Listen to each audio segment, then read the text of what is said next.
Wel, dyma'r gyfrol, Pantycelyn a'n Picil Ni Heddiw, Cynog Dafis. A'n Picil Ni, meddach chi, Cynog, gawn ni gychwyn hefo'r Picil. Disgrifiwch fel y gwelwch chi o ble daeth o? Wel, mewn byr eiriau, dinistr byd natur yw hanfod y mater, beth sy'n cael ei alw yn argyfwng amgylcheddol. Bwysig i ni sylweddoli bod natur yn sylfaenol i bopeth, wrth gwrs. Mae'n bwysig yn o'i hunan, a natur sy'n galluogi y ddynoliaeth, sef ni, i oroesi, heb sôn am ffynnu. I arall eirio hen ddihareb, heb natur, heb ddim, falle. A beth yw'r elfennau yn y dinistr? Wel, yn lle cyntaf, wrth gwrs, i ni yn ansefydlogi'r hinsawdd. Yr hinsawdd sydd wedi bod yn lled sefydlog ers rhyw 10,000 o flynyddau ac wedi galluogi yn gwareiddiad ni a popeth i ni gwybod amdano yn holl ffordd ni o fyw i ddatblygu. A mae hwnna nawr yn cael ei ddad-sefydlogi ar raddfa eitha difrifol. Yn ail, i ni yn dileu rhywogaethau naturiol y ddeiar yn blanhigion, yn greaduriaid, ac yn y blaen, beth oedd Williams Pantycelyn yn galw yn amrywioldeb natur. Wel, i ni yn dinistrio'r hyn ar raddfa fawr iawn y dyddiau hyn.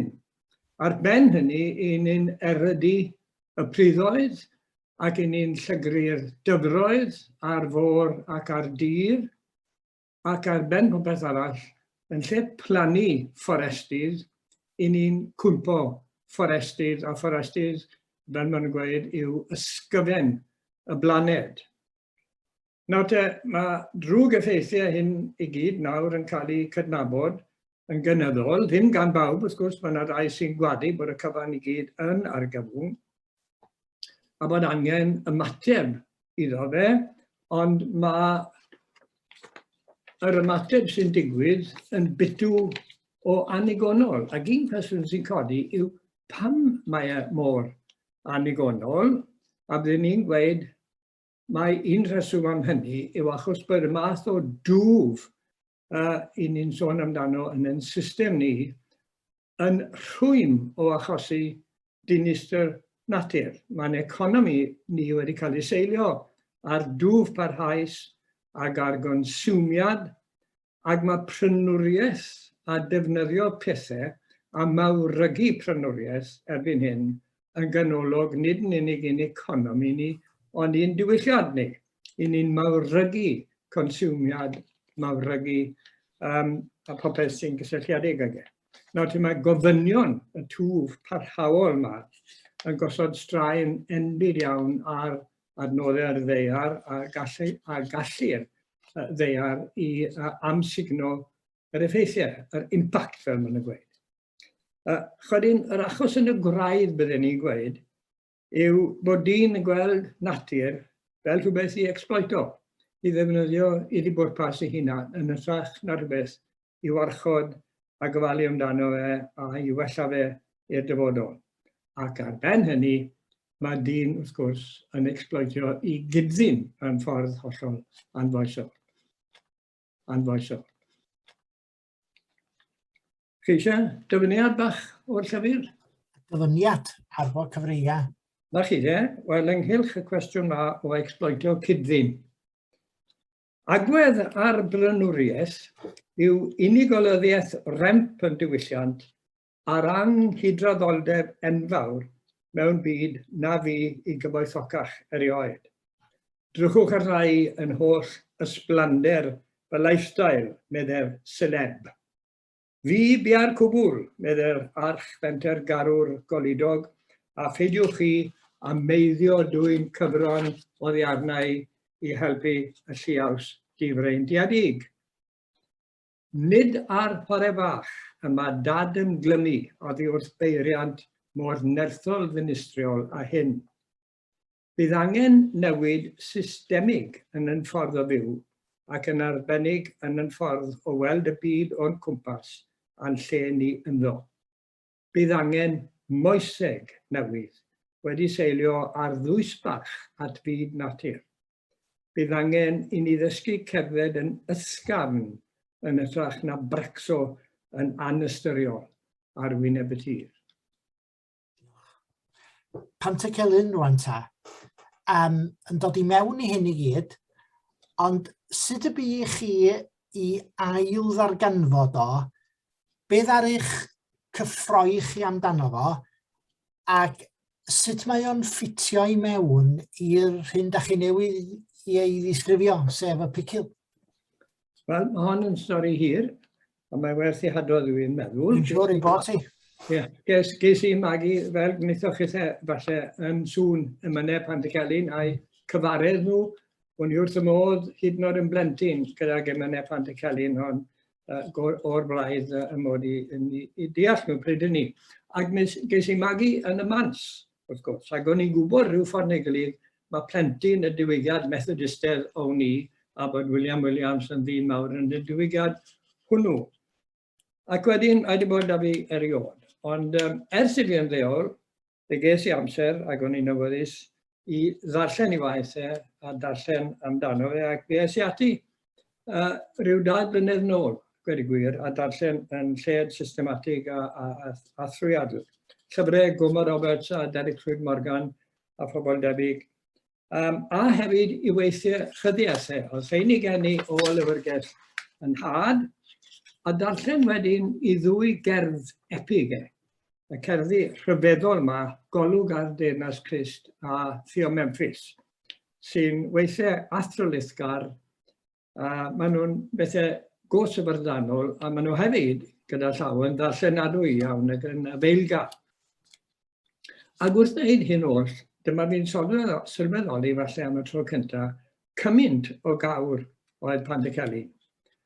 A bod e hefyd yn meddu ar y gallu nodedig yma i gyfathrebu a gwerin bobl i ddiddau. A trwy hynny, i fod e wedi arwen chwildro yn newidiodd gwrs hanes Cymru a gweud y gwir, yn gymdeithasol ac yn grefydol, a byswn ni'n gweud yn gwleidyddol yn ogystal. Dwi'n rhyw farnu bod troedigaeth Pantycelyn yn 1737-8, fanna pan oedd e tua 20 oed, yn drobwynt yn hanes Cymru.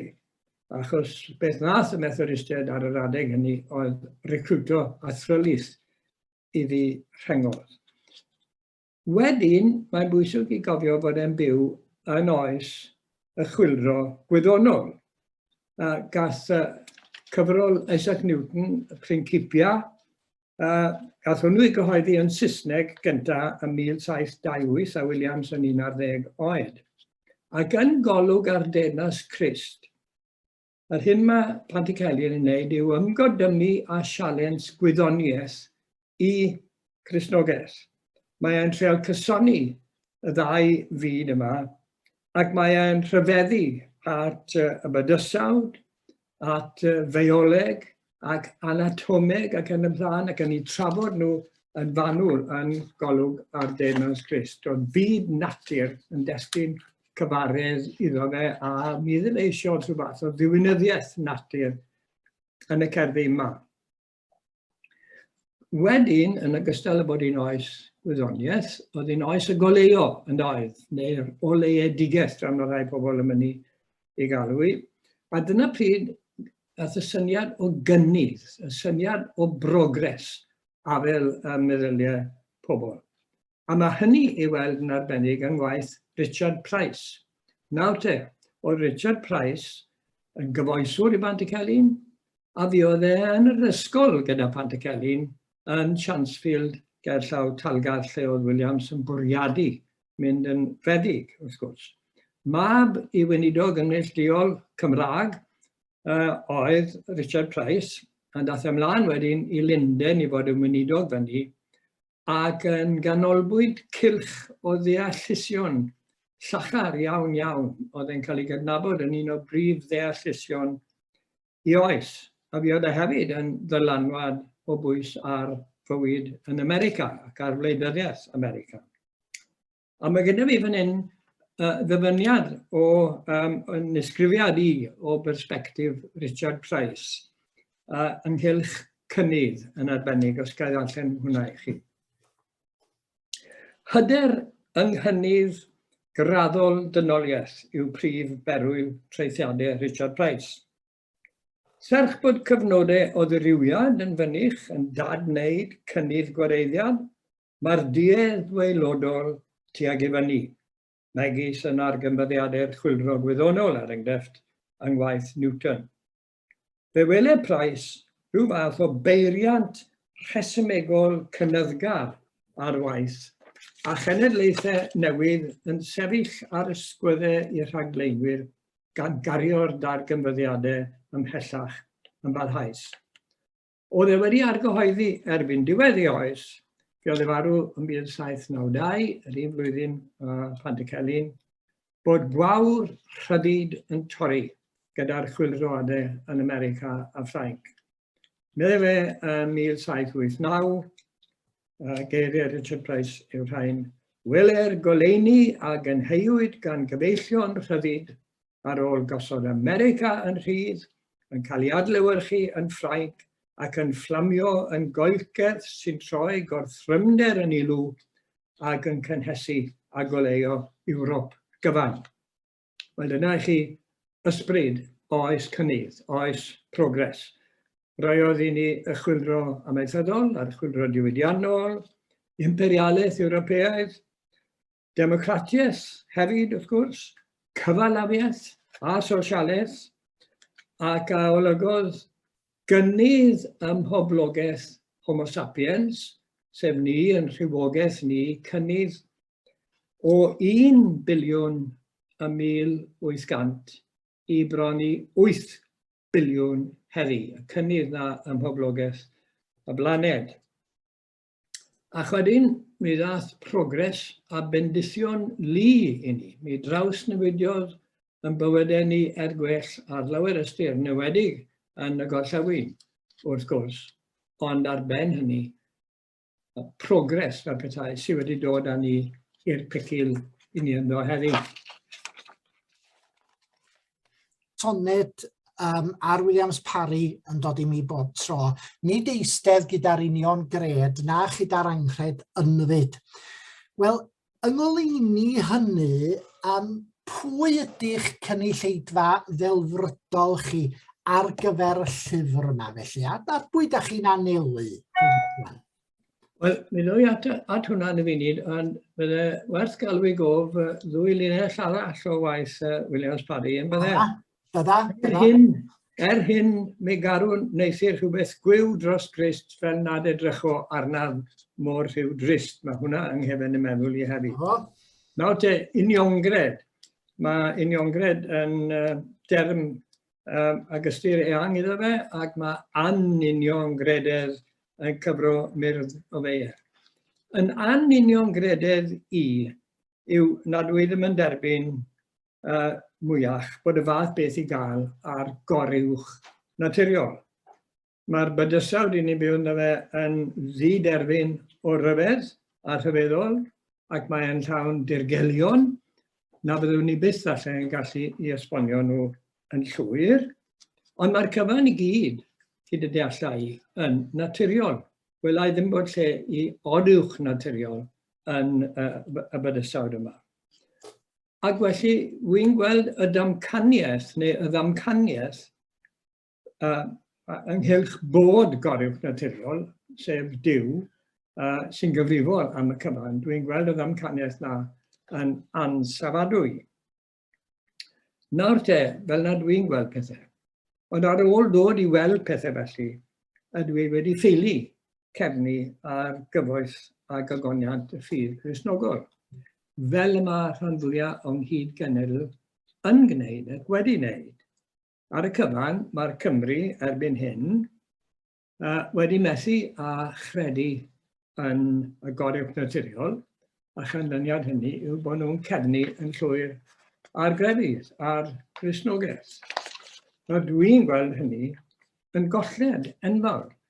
Dwi'n gweld hynny yn arwain ar wadlau y mywyd cymdeithas ac y mywyd unigolion.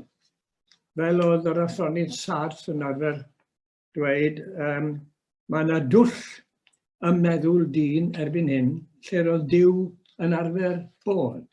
Sut mae llanw'r gwagle yna yw'r cwestiwn I fi. Ac wrth real meddwl am hynny, mae darganfod gwaith Karen Armstrong wedi bod o gymorth I fi. Ac I ddelio fel petai â syndrom arwyl Parry. Gai ddarllen dyfyniad yn llyfr I sy'n treol crynhoi y safbwynt neu dadansoddiad Karen Armstrong. I thesis sylfaenol hi yw bod angen gwahaniaethu rhwng dwy ffordd o'n gyffred byd, sef mythos a logos. Byd empeiriaeth yw logos, sef byd ffeithiau gwrthrychol a tystiolaeth, byd gwyddoniaeth a rheswm. Y dychymyg creadigol yw byd mythos, byd ffuglen, chwedl a myth, byd barddoniaeth a'r celfyddydau, byd gwirioneddau goddrychol yn hytrach na gwrthrychol. O weld pethau fel yna, go bryn bod angen pwysleisio mae I fyd mythos yma crefydd yn perthyn. Yr aflwydd yw bod bydoedd logos a mythos, un o nodweddion a'i canllawiau, yn cael ei drysu a'i gilydd yn y trafodaethau mynych ynghyd y berthynas rhwng crefydd a gwyddoniaeth, a gwerth y ddwy yn y bywydau ni heddi. Ac wedyn, ynghylch y gynulleidfa darget fel petai sydd gen I, yr apel sy'n y llythyr yma yw i'r Cymru deallgar, ac ystyr deallgar fyna yw pobl sy'n eisiau deall, nid pobl glefar gyda llaw. I bobl felly I agor eu meddyliau o'r newydd I gyfoeth dihysbydd Cristnogaeth, heb y bagage gorig naturiol. Ac mi bydde hynny, yn y marn I, yn golygu ail feddwl Cristnogaeth, falle hyd yn oed ail greu Cristnogaeth, mewn oes o'n newid chwilroadol fel yn hoes ni. Ac mae yna awgrymiadau ynghylch hynny yn hynod ola'r llyfr. Beth licen I wneud bydde cychwyn rhyw fath o sgwrs genedlaethol os licwch chi, a bydden ni wrth y modd yn cymryd rhan o'n sgwrs felly, yn enwedig gyda pobl ifanc. Mod i'n hen, ac mae'r bwlch rhwng yr hen a'r ifanc heddi yn fwy na buodd erioed falle. Dych chi'n hynod amryddawn, fel mae'r llyfr yma yn ei ddangos, ond fel gwleidys mae rhywun ydych adnabod chi lle, sut mae Llyn Oll yn amlygu ei hun yn wleidyddol, os ydy o, ar gyfer Gymru sy'n ara bach, feiddia I ddeud, yn symud tuag at annibyniaeth? Wel annibyniaeth, a dwi'n fawr o beth o'ch bod chi'n iawn, mae symud tuag at annibyniaeth I ni fel cenedl Ewropeaidd, wrth gwrs, a cenedl yn byw mewn cytgord a chenhedloedd eraill yn ysod Prydain. Dyna beth ni'n gobeithio amdano fe. Mae'n bwysig nodi bod gwleidyddiaeth yn ei hanfod yn beth caled. Mae'n beth dyrys. Mae'n golygu rhyw gyfaddawdiadau o hyd ag o hyd. Ond yr hyn sy'n angen I wleidyddiaeth Cymru I wneud heddi yw troi breuddwydion a delfrydau yn realiti ymarferol ac ar yr un pryd osgoi cawdel. Achos mae osgoi cawdel, osgoi anrefn yn greiddiol I ddyletswydd gwleidyddiaeth. Nawr, y newyddion da yw bod yna elfennau moesegol eitha pwysig yng ngwleidyddiaeth Cymru heddi, enghraifft yr ymrwymiad I gynnal yr amgylchedd ac I gynnal diwylliant ac I gyfiawnder cymdeithasol. Mae deddf cenedlaethau'r dyfodol yn cynnwys yr elfennau yna ac mae'n sôn am sicrhau bod Cymru yn genedl nodded I ffoaduriaid. Mae'r hynna'n elfennau moesegol pwysig iawn. Wrth feddwl am rheini, mae eisiau ni gofio yr un pryd bod Cristnogaeth wedi bod yn ganolog I hanes Cymru o'r cychwyn cyntaf. Yn oes y saint, trwy'r oesoedd canol, diwygiad Protestannaidd, diwygiad Methodistaidd, twf radicaliaeth, sosialaeth, ac yn bendant iawn yn y mudiad cenedlaethol, mae Cristnogaeth wedi bod yn elfen hanfodol. Mae'n bwysig iawn bod ni'n sylweddoli hynny ac mwyn hynny, mae eisiau ni wneud hanes Cymru yn rhan o brofiad bawb yng Nghymru, a mae hynny'n cael ei esgyluso yn difrifol ar hyn o bryd. Beth bynnag am hynny, wy'n credu bod modd i ail ddarganfod Cristnogaeth, a'i ail greu, a'i adfywhau bod yn gymorth i'n prosiect cenedlaethol ni. Parchu hefyd, wrth gwrs, y traddodiadau crefyddol eraill sydd wedi dod yn rhan anatod o'n bywyd ni erbyn hyn, i cynnwys nhw. Ac mae yna fi rhyw fath o ddyfyniad i gloi aled ynghylch Cymru a lle crefydd y mywyd Cymru. Gai gyflwyno'r dyfyniad na i chi? Cewch ar bod Cymru. Myth hanesyddol cenedl y Cymru, myth yn gwareiddiad gorllewinol ni, myth a ymledodd trwy gyfuniad o oresgyn a gwasanaethu cenhadol drwy'r byd yw Cristnogaeth. Mae ynddi o'i gwir ddehongli a'i haddasu, a heb iddi hawlio unrhyw awdurdod unigryw, y gwerthoedd a'r chwedlau a'r doethineb cronedig i gynnig arweiniad yn y traws newidiad y mae rhaid wrtho yn yr 11th ganrif ar 20. Ond mwyn codi i'r sialens dirfodol sy'n ohoni, bydd angen diwygiad. A mae hynny'n mynd yn un ôl, wrth gwrs, at Williams Pantycelyn. Diolch yn fawr iawn, Cynog. Diolch i chi am y gyfrol bychan, ond mawr iawn hon. A'n hannog ni i ail edrach ac i ail ddarganfod un o'n meddylwyr mwyaf. Mi ydych chi wedi gwneud cymwynas ar genedl yn yr gyfrol yma, gan obeithio y bydd rhai yn ymateb ac yn mynd yn ôl at Pantycelyn, ac fel chi yn medru ail ddarganfod mwyn y presennol. Ac mi ydych chi yn hon hefyd yn rhoi rhywbeth wrach sydd falle yn bryn, sef gobaith. Mae'n gyfrol llawn gobaith, cyfrol ddiddorol, dangos eich meddwl chi, dangos ystod eich darllen chi, ond hefyd cyfrol llawn gobaith. Llongyfarchiadau mawr am ei hysgrifennu hi, am y dewrder deud y gwir.